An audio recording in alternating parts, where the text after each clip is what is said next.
the widest wings in these mountains, folded in the mud. He fell at dusk, a bird that breaks bones to live, with a broken wing of his own, 200 meters above him, on a ledge of frozen stone. His chick waited. And out of the wind, something had started to climb. In the high walls of Ordesa,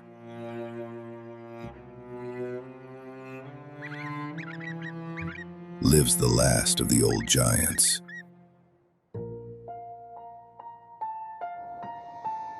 The only bird on Earth that lives almost entirely on bone.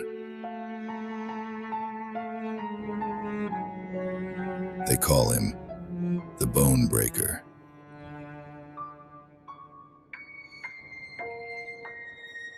He nests in deep winter, when cold is a kind of law.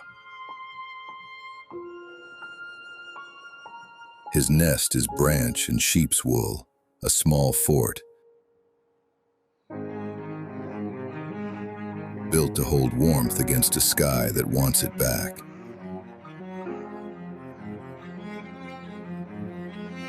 Inside it, one chick.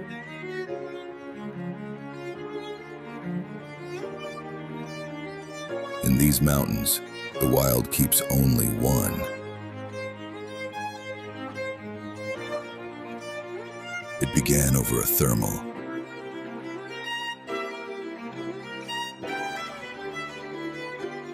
A column of rising air.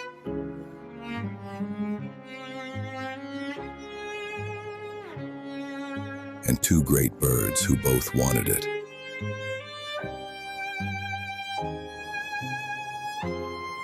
No malice in it, only instinct.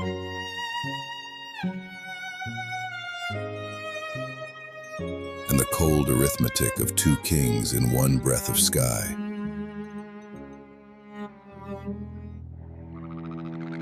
A wing closed where it should have opened.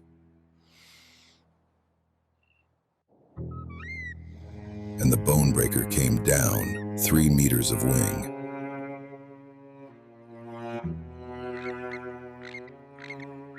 Not one of them could lift him from the ground.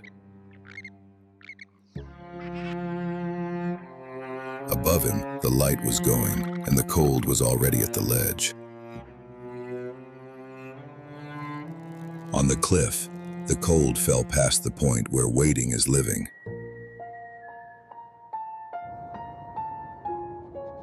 It came not to kill,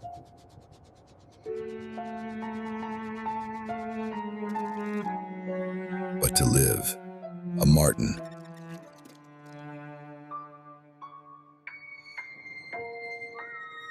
Driven off the slopes by a wind that turns blood to stone.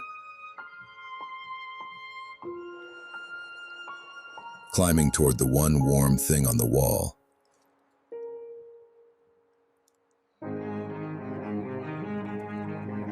The wool of a vulture's nest.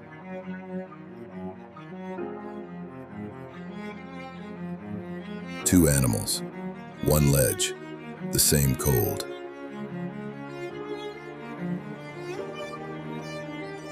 Neither of them a villain.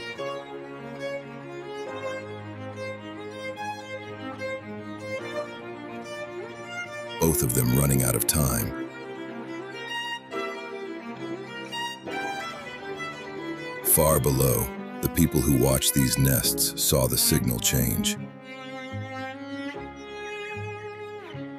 One bird down, one nest, about to have a visitor.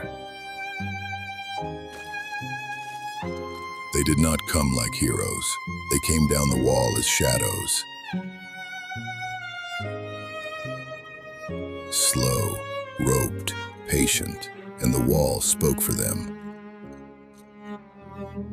The hum of the rope, the scrape of stone. To a frightened animal, it was enough.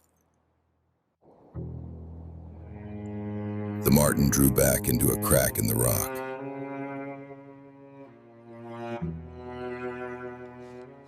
And the night let it live. They reached the chick.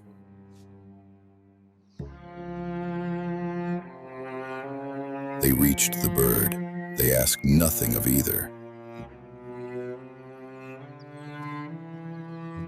Help here is not a rescue you are meant to remember. His wing was set against the bone breaker.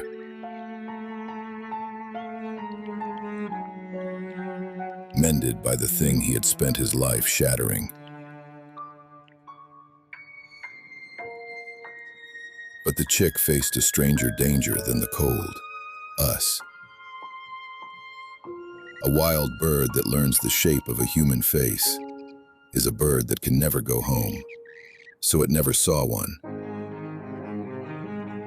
In a room without people, it was fed by a head that was not alive. A puppet, carved into the exact likeness of its own kind. No voice, no hands, no warmth it could mistake for love. And the chick ate, hidden, unbonded, alive. This is the hardest kind of care, the kind that refuses to be loved back. Months passed.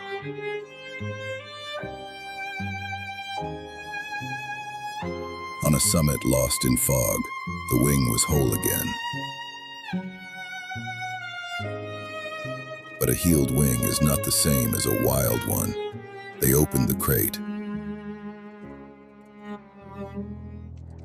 and stepped back into the silence.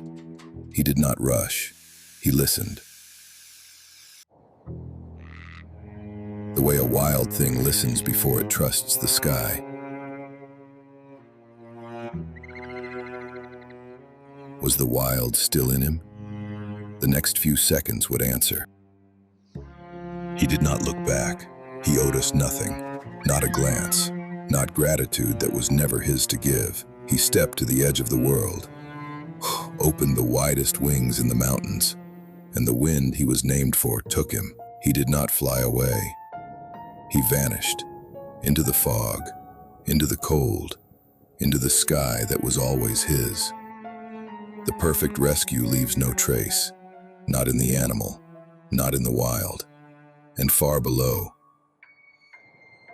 A young bird that had never seen a human face was still growing, waiting for a sky of its own.